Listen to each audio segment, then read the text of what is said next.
नमस्कार मित्रों, आज चिंतन में सबकी मंगल कामना करो। आज का युग अपने पराये के भाव को अधिक प्रोत्साहन दे रहा है। पारस्परिक प्रेम भाव नष्ट हो रहा है।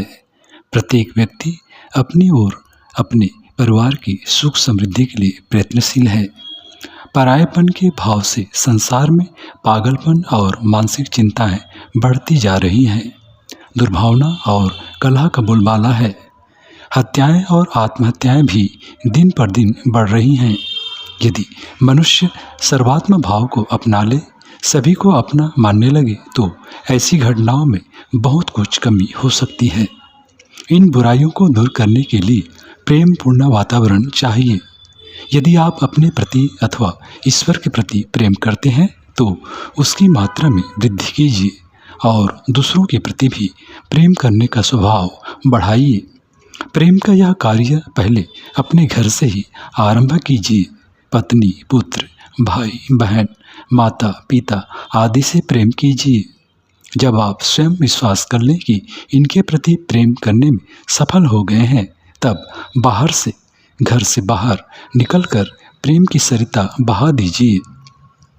आपका प्रेम दूसरों के प्रति जैसे जैसे बढ़ेगा, वैसे वैसे ही आपकी शक्ति सर्वत्र बढ़ती जाएगी। वैसे वैसे ही आपसे अधिक से अधिक व्यक्ति प्रेम करने और मिलने लगेंगे। यदि आप बुरे व्यक्ति पर भी दया और प्रेम प्रदर्शित करेंगे तो संभव है वह आपके प्रभाव से अपनी बुराइयों को धीरे धीरे छोड़ दे।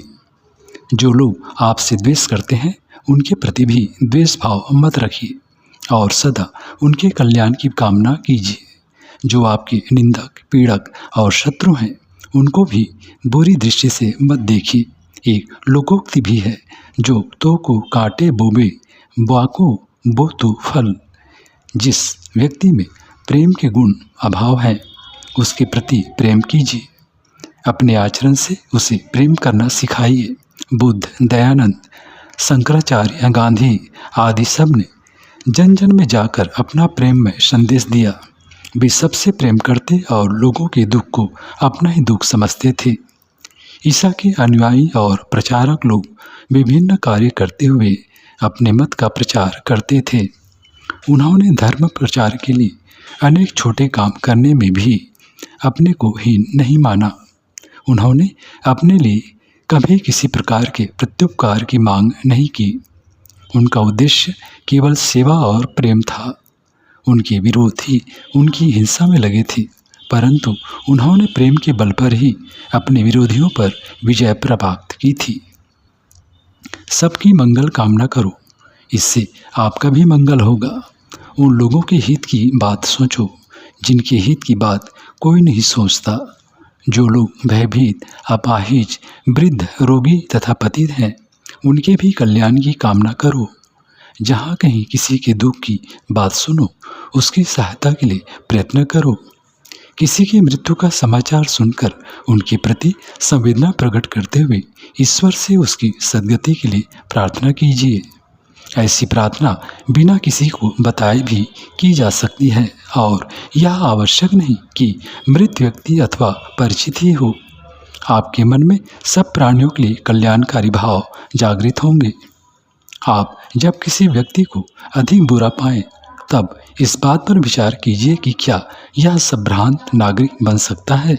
तब आपका हृदय ही यह उत्तर देगा कि गुण अवगुण के भाव सभी में होते हैं, परंतु जिसका जो भाव जागृत होता है, उसी के अनुसार मनुष्य कार्य करने लगता है। तो क्यों न उसके मन में सद्गुणों को चैतन्य किया जाए।